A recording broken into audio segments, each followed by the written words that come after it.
Hola amigos, bienvenidos a nuestro primer podcast de Psicogenia. A continuación voy a presentarles 3 casos que pueden ser muy cercanos a la realidad de cada uno de ustedes y que probablemente estén observando en alguna persona muy cercana. Vamos con el primero. Jorge es un estudiante de 16 años. Desde el inicio de las clases en línea ha estado apagado y se ha mantenido en silencio en todas las sesiones. Nunca prende su cámara ni responde las preguntas del profesor. En lugar de eso, se queda observando su pantalla y se desconecta de las clases lo más rápido posible. En muchas ocasiones ha participado de las clases, pero con la mascarilla puesta. Definitivamente es un caso que muchas veces hemos podido observar y que quizás no hayamos podido notar por la virtualidad, de que suda, que está nervioso y que incluso se queda paralizado aun cuando tiene la respuesta. Eso solamente lo sabe Jorge, pero es un escenario que tiene que afrontar siempre que tiene clases virtuales. En otras palabras, tiene temor de participar y eso lo tiene paralizado. Isabel, por otro lado, es una alumna de 15 años. Desde que comenzaron las clases en línea se muestra indiferente y ausente. Rara vez habla en clases y no parece prestar atención. A veces incluso se queda dormida en las clases. Sus notas han disminuido considerablemente y sus profesores han notado un cambio en su comportamiento. Ella se muestra bastante apagada, bastante apática. Es como que está ausente en clases, pero a la vez está presente físicamente. No está concentrada al 100% en sus sesiones y por lo tanto las calificaciones que tienen dan luces de cómo está participando o de cuánto se está involucrando en su aprendizaje. El tercer caso, Carlos es un estudiante de 17 años. Desde el inicio de las clases en línea ha estado siempre conectado a las sesiones, pero no participa activamente. Él permanece en silencio y nunca hace preguntas o comentarios. A menudo se distrae y se enfoca en otras cosas mientras el profesor está hablando y solo presta atención cuando se le pregunta directamente. En otras palabras, presenta escenarios en los que indica que está presente pero a la vez está realizando otras actividades, como por ejemplo videojuegos, conversaciones en WhatsApp, revisión de las redes sociales y otros temas que son ajenos totalmente a su aprendizaje. Bien amigos, esos son los 3 casos que vamos a abordar el día de hoy y para que los comprendamos mejor, para que tengamos mejor luces sobre lo que estos escenarios están presentándose en muchas personas, en muchos jóvenes y sobre todo para que tengamos una mirada un poquito más exhaustiva quizás o un poquito más enfocadas a lo que podría significar este perfil y las situaciones de las personas, vamos a conversar con Walter. Hola Walter, bienvenido. Hola Igor, muchas gracias. Bienvenido, querido oyente, también. Los 3 casos que has planteado son muy importantes, muy paradigmáticos. De hecho, como efecto de las clases virtuales se ha podido observar. Yo creo que el tema de hoy lo podemos enmarcar en lo que sería el efecto de las clases virtuales y yo diría específicamente en personalidades propensas a la evitación social. Creo que eso es lo que vamos a desarrollar hoy día, pero no sin antes aclarar que, si bien es cierto, en estos 3 casos que hemos presentado se ve una actitud que no favorece el aprendizaje, debemos también aclarar que hay muchos casos, en muchas personas, que han aprovechado la virtualidad, las clases virtuales, que le han sabido sacar provecho, que no necesariamente está influido negativamente en su forma de socializar o en su forma de ser, que de hecho ha encajado muy bien y que les ha permitido ahorrar tiempo, les ha permitido ahorrar esfuerzo y les ha permitido asistir a clases que de otra forma no hubiesen podido por la distancia principalmente. Entonces, tratamos de dejar primero claro este punto, que no estamos en contra de la virtualidad, sino que nos corresponde hoy en día analizar el efecto que la virtualidad, que en este caso específico, las clases virtuales pueden estar teniendo sobre nosotros, sobre las personas. Como sabemos, siempre es muy importante ir revisando el efecto que la tecnología con la cual nos relacionamos, qué efecto va teniendo sobre nuestro comportamiento, sobre nuestra vida en general. Bien, volviendo al punto, haciendo esta aclaración previamente, volviendo a lo que estábamos tratando. El efecto de las clases virtuales en personalidades propensas a la evitación social. Esto se ha podido ir observando que hay un efecto en muchas personas, y cuando nos referimos a personas propensas a la evitación social, nos referimos a personas que tienen como antecedente, que tienen como base en su personalidad una cierta tendencia a la timidez, una cierta tendencia a la ansiedad, porque de hecho algunos de los síntomas que comentaste en uno de los casos eran propios de un cuadro de ansiedad: temblor, sudoración, miedo, ¿no? Ideas sobrevaloradas en algunos casos también. Entonces, teniendo como base ese perfil, esos rasgos de comportamiento, aparecieron las clases virtuales en algunas personas y representaron la opción para alejarse, para distanciarse, precisamente para evitar. En una clase presencial era difícil o es casi imposible evitar, porque entras y bueno, ya te ven y no hay manera de ocultarte. En algunos casos han podido hacer esto, han podido ocultarse, han podido fingir que no escuchan y de tal manera aumentar sus miedos. Ahora, al aumentarse los miedos, lo que va ocasionando es que los síntomas de ansiedad vayan de manera creciente. De hecho, cuando ya de la virtualidad hemos pasado a lo presencial, que es la etapa en la cual estamos hoy en día, que muchas clases ya se desarrollan de manera presencial, aunque todavía quedan muchas que sí se hacen de manera virtual, y muchos de los chicos cuando pasaron a esa etapa presencial, por ejemplo, tenían mucho temor de mostrar su rostro y tenían miedo de sacarse la mascarilla, no tanto por una posibilidad de contagio, sino por un temor de que se les vea. De ahí viene el hecho de que muchos de estos chicos durante el uso de las clases virtuales evitaron mucho ser vistos y les pareció bien y les pareció útil poder ocultar su cara. Ahora, en la medida en la que la iban ocultando, cada vez iban teniendo ideas más desfavorables sobre sí mismos. Entre más evitaban, entre más se alejaban de confrontarse y de mostrarse, más era como que confirmaban ellos mismos, aunque sin evidencias, que algo raro tenían en la cara y que no debían mostrarlo. De eso viene esto que menciono, que al terminar la pandemia en sí como tal y pasar a clases virtuales, muchos de los chicos no querían retirarse la mascarilla. Y bueno, esto se ha ido viendo, no solamente en estudiantes de secundario o de primaria, sino incluso se ve en personas adultas que pueden estar trabajando, que pueden estar recibiendo clases también de manera virtual.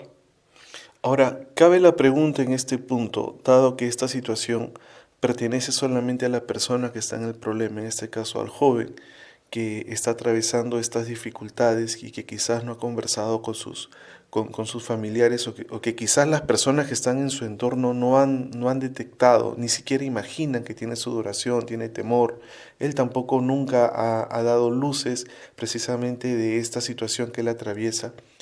¿Cuál podría ser el rol que cumplen en este punto los profesores, que también van a ignorar en realidad de que en ese momento está atravesando por ese problema ese alumno en específico? ¿Qué opciones o de qué manera podrían promover la participación en estos casos de estos estudiantes? Bien, yo creo que el solo hecho de tomar lista y de pedir que digan su nombre ya es una participación, porque tal vez ir diciendo o ir participando en otros temas o hacer preguntas es un poco más complicado. Pero yo creo que el hecho solo de tomar lista y que contesten todos ya es una forma de participación. También creo que es importante que en un escenario así los profesores dejen muy en claro que equivocarse, que hacer una pregunta de algo que uno ignora, no es sinónimo de flaqueza, no es sinónimo de una debilidad, sino que es sinónimo de querer aprender, porque muchos de los chicos han asociado, digamos, lamentablemente han asociado que hacer una pregunta significa que, bueno, que no eres buen alumno, o que si tienes una participación y esa participación está errada, también es catastrófico, cosa que no es así. Tenemos que ver los errores de un estudiante como oportunidades para perfeccionarse, para realmente adquirir un mejor desempeño y una mejor información, ¿no?, en su proceso educativo. Entonces yo creo que esos son cimientos básicos que el profesor necesitaría dejar en claro. Luego también cuando un alumno se equivoque, tratar de manejarlo de la manera más constructiva. Cuando un alumno pregunte algo, elogiarlo para que se vea que la participación es algo deseable y por más que sea una pregunta que tal vez no esté muy bien elaborada o que no sea, digamos, muy esclarecedora, pero de todos modos valorar esas participaciones. Yo creo que es una forma de incitar, de alimentar y de invitar principalmente a que los chicos puedan ir soltándose, puedan ir participando. Me parece también que en este punto es muy importante que hablando de clases enfocadas a menores de edad, haya una coordinación con los padres, ¿no? Los padres también en este caso tendrían que ir supervisando ya desde la misma casa cómo es que sus hijos van afrontando este tipo de momentos, porque suceden casos en los que los chicos tienen miedo a participar y recurren a una excusa que es, está malograda mi cámara, ¿no? Está malograda mi cámara, cuando en realidad lo que tienen es miedo. Y de hecho, algo que yo considero muy importante para poder vencer miedos es poder decirlos. O sea, un primer paso para enfrentar una situación que te genera ansiedad es decir, esta situación me genera ansiedad, me da miedo. Ese primer paso de admitirlo es fundamental, que hoy en día lo que se ve es con muchos chicos que les cuesta denominar con el nombre adecuado sus propias emociones. Tienen ansiedad por algo y lo que dicen es me aburre. O tienen tristeza y usan la palabra me aburre, ¿no? Que es la palabra que hoy en día usan con más frecuencia. Entonces a mí me parece que incluso ante chicos que ya estén presentando ansiedad o que estén presentando miedo, es importante que lo puedan verbalizar, es importante que lo puedan decir, porque de tal manera, de tal modo, si no se hace, lo que va ocurriendo es que se va volviendo como un tabú y de tal forma, como consecuencia, se acentúa mucho más. Aquí volvemos precisamente a un punto inicial, el tema del temor. No es fácil para muchas personas el contar precisamente sus emociones o cómo se sienten o como tú bien dices, Walter, identificar sus emociones y verbalizarlas o manifestarlas correctamente. Eso es un punto en el que las personas que estamos alrededor de estos jóvenes debemos estar atentos. Finalmente, recordemos siempre que son jóvenes, que son personas que están transitando por una etapa bastante complicada para muchos de ellos, para otros no tanto, pero para muchos de ellos bastante complicada de la vida en las que están percibiendo el mundo de diversas maneras. La virtualidad nos ha ayudado a muchos en diferentes aspectos, ahorro de tiempo, de recursos, en la facilidad para que nos podamos reunir, ha hecho que muchos desarrollemos algunas habilidades como el poder interactuar más con la tecnología, sacar mejor provecho, generar espacios como este, por ejemplo, ¿no? Pero cuando los jóvenes tienen este problema, esta dificultad, va a ser sumamente importante, en todo caso por lo que estamos viendo, es que deben tener un ambiente familiar o un ambiente cercano que les dé las condiciones necesarias para que él pueda contar cómo se siente, para que pueda expresar cómo se siente, e incluso para manifestar esto que pudiera ser vergonzoso para muchos de ellos, ¿no? No puedo participar, tengo miedo a participar, tengo miedo que se burlen, cuando todos sabemos o todos deberíamos entender que los espacios de aprendizaje son eso, espacios de aprendizaje, donde el error es el común denominador en muchísimas de las situaciones. Si no fuese así, entonces hablaríamos de personas perfectas que no tienen errores, entonces estarían en el lugar errado, en el lugar inexacto, no correcto en este caso. Entonces, estos espacios y estos escenarios son para eso y los jóvenes deberían entender. El tema de participar por medio de la asistencia también es importante, es una forma de romper el hielo, pero queda en todo caso en manos de quien esté al frente poder motivar a la pregunta abierta, al diálogo, que es algo que mucho ya se debe estar practicando a raíz de la virtualidad, ¿no? Ya no es tanto tenernos cerca, pero sí por lo menos escucharnos y conocernos un poco más. Ahora, para no centrarnos solamente en este caso, que es el primero en el cual hay un tema de ansiedad, un tema de pronto de temor a hablar, a participar, tenemos nuestro segundo caso que ya les había mencionado, en el que se manifiesta un desgano, ¿no? Una desconexión, una situación en la que se está físicamente, pero no se está mentalmente, ¿no? Y las notas están evidenciando eso, o sea, ni siquiera hay una búsqueda de alternativa de participar, sino que las notas evidencian o son un fiel reflejo del nivel de participación e involucramiento de esta joven con sus clases virtuales, que es finalmente un aspecto importante para que se forme y pueda continuar progresando.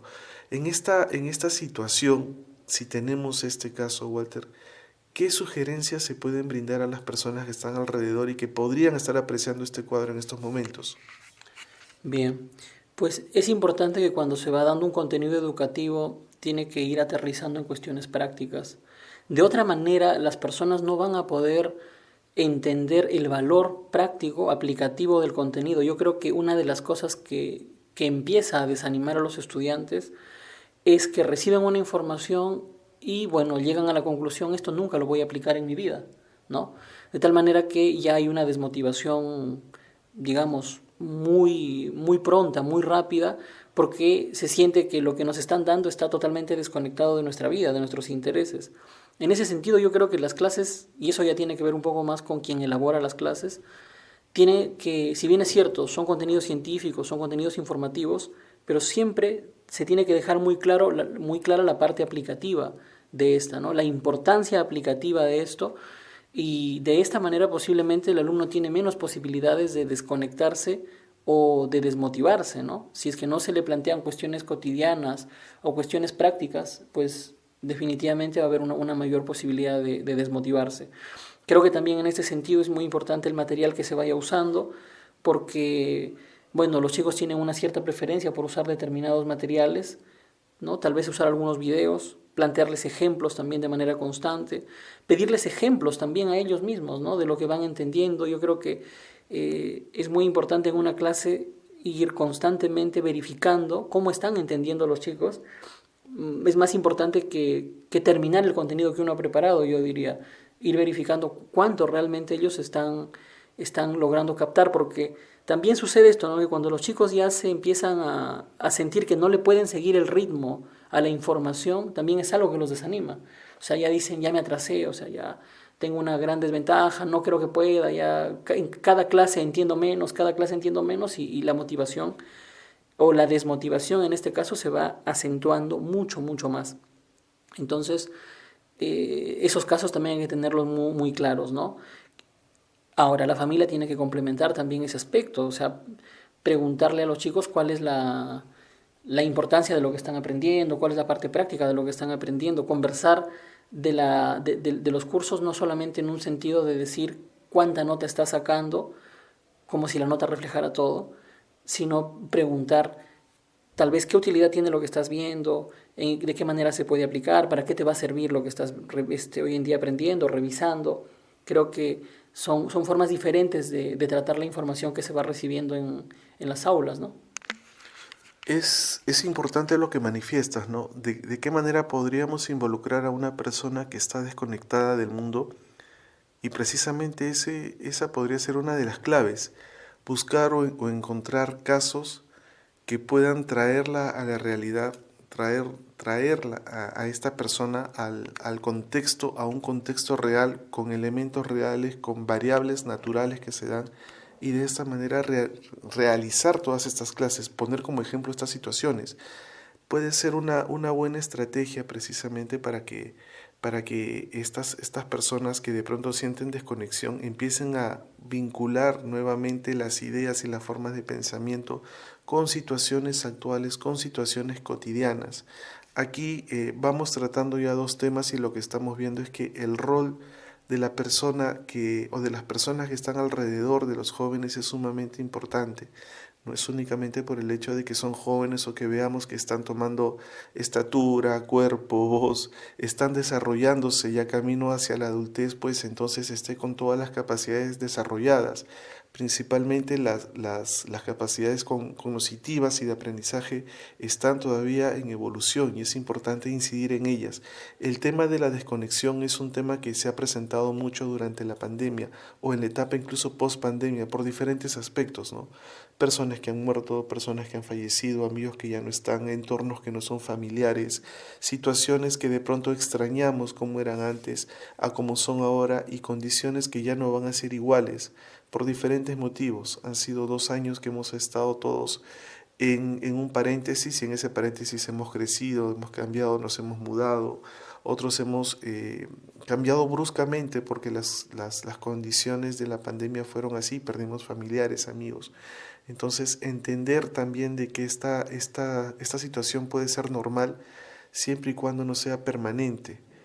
¿Qué pasaría si nosotros encontrásemos de que esta condición o esta situación ya es permanente, Walter? ¿Qué podríamos hacer si ya vemos que va pasando el tiempo y los jóvenes siguen estando desconectados, todavía no llegan a reconectarse, pese a que las condiciones son propicias, ¿no? Hay un mejor sistema educativo, está recibiendo atención de parte de la familia en la medida que no está desamparado ni descuidado ni tampoco es desoído, está en un centro educativo en el que sus amigos colaboran, sus profesores hacen los esfuerzos, pero es el alumno, es el participante quien no logra conectarse todavía. En ese caso, ¿qué se podría hacer?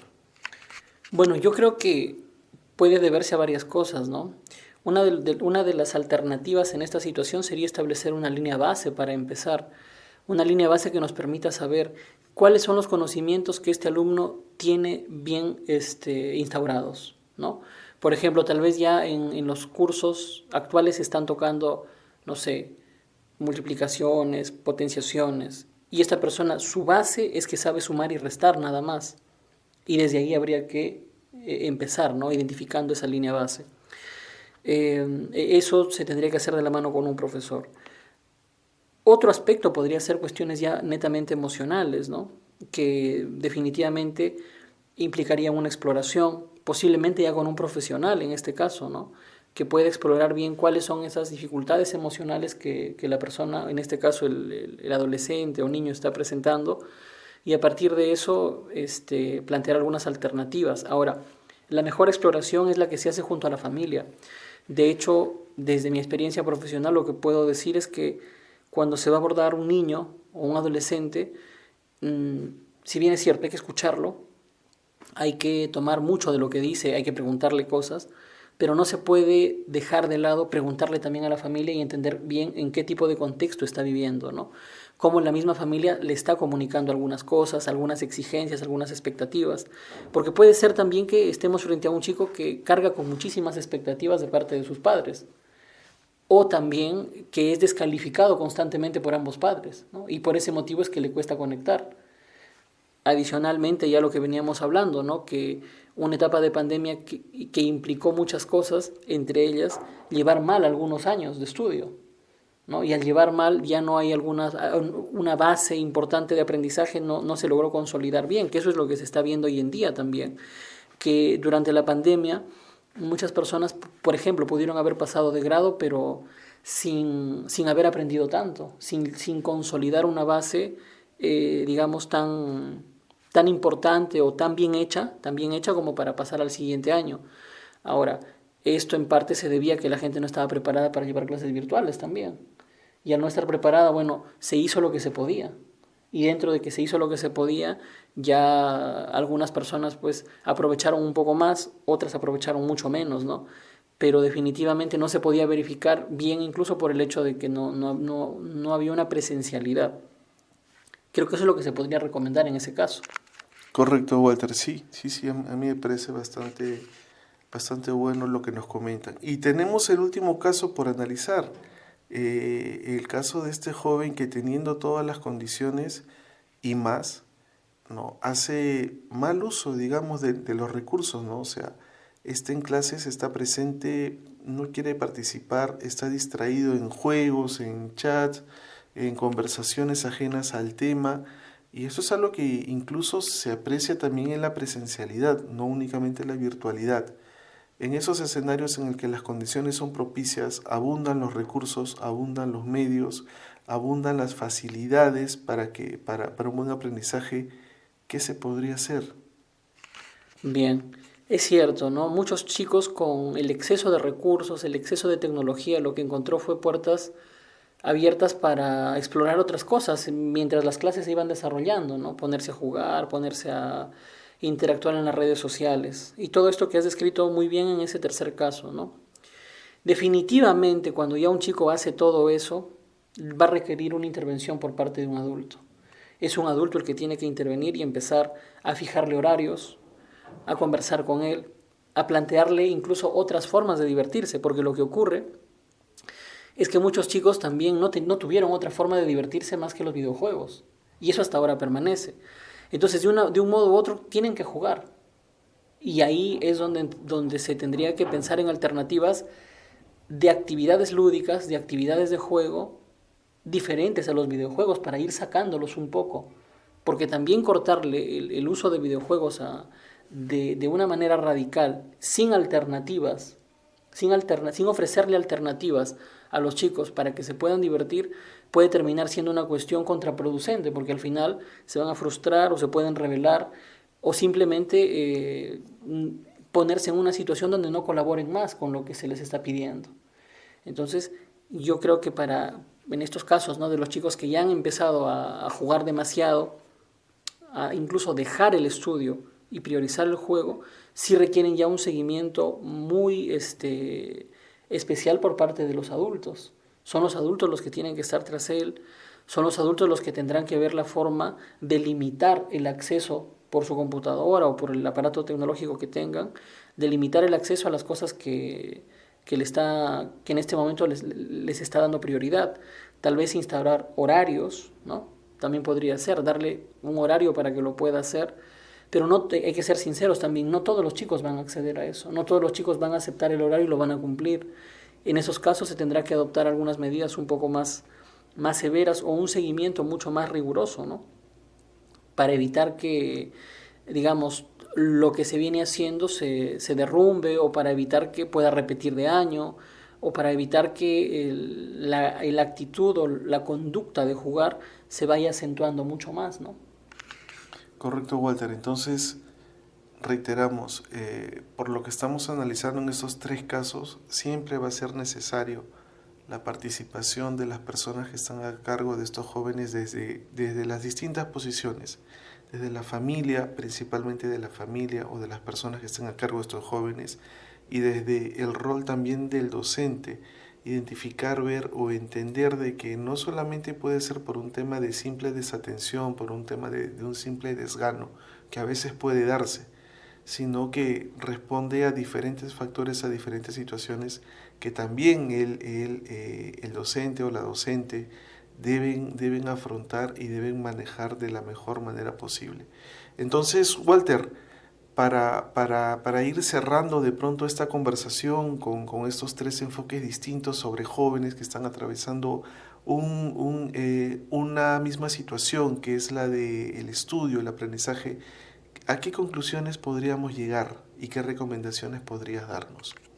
Bien, bueno, las conclusiones, para ampliar un poco el tema, si bien es cierto, hemos hablado de adolescentes, pero el uso de la tecnología, específicamente el uso de clases por videollamada, está afectando incluso a adultos, ¿sí? Porque hay incluso adultos que están llevando clases de manera virtual y que están acentuando sus rasgos evitativos, que evitan prender una cámara, que evitan participar, y definitivamente son clases que se dan donde el profesor habla y en verdad no sabe muchas veces qué están haciendo los alumnos.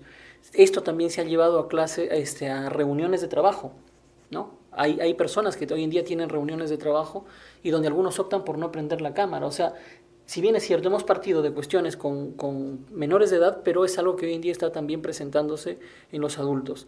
¿Qué sugerencia doy? En realidad esto tampoco tiene mucho tiempo, no tenemos, digamos, una perspectiva de tiempo tan amplia como para saber qué va a pasar, pero sí creo que es un fenómeno al que tenemos que ir haciendo un seguimiento. Es importante plantearnos si cada vez, preguntarse a uno mismo, ¿no? Cada vez tengo más temor de participar, cada vez tengo más temor de decir lo que pienso, y a pesar de que tengo algo que puedo decir, me limito a hacerlo, porque tengo miedo a la desaprobación, porque tengo miedo a que me vean, porque siento que tengo unos rasgos, no sé, en mi cara que no quiero que sean vistos y que es un temor creciente.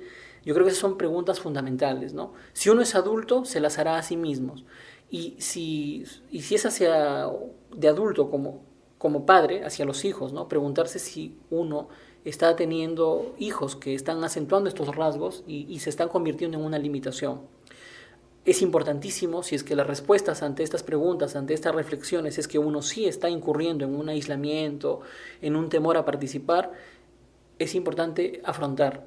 es importante de algún modo u otro ir a algunos eventos sociales o a algunos lugares donde uno pueda interactuar. Digamos, plantearse a uno mismo como meta al menos una participación mínima, una participación mínima que permita ir enfrentando el temor, porque lo que más hace crecer un temor o una ansiedad es evitar. Entonces, eso es básico. Y vuelvo a repetir, ¿no? Seguir haciendo el seguimiento de qué efecto irá teniendo esto en el tiempo, porque todavía no tenemos la perspectiva suficiente y tenemos que ir viendo, ¿no? De qué manera esto va a ir o va a continuar desarrollándose, porque ya estamos en un mundo que funciona de esta forma y nos queda ver de qué manera nos vamos adaptando a esto. Correcto, Walter, muchas gracias. Entonces, amigos, vamos casi ya cerrando este primer episodio. Recuerden siempre que cuando identifiquen casos como estos o parecidos, por favor no duden de consultar o en llamar a un especialista si es que consideran que el caso es mucho más agudo de lo que hemos presentado o si la circunstancia o la condición, pese a algunos esfuerzos, ha sido en vano. Así que nada, amigos, muchísimas gracias por escucharnos, por estar con nosotros en este primer podcast. Recuerden que pueden enviarnos sus comentarios, sus preguntas a los correos que ya van a encontrar en la descripción de este podcast, de este espacio, y con gusto nosotros vamos a leer y atender cada una de sus preguntas. Muchísimas gracias y nos estamos viendo en el siguiente capítulo. Muchas gracias, Walter. Gracias también, Igor. Hasta pronto.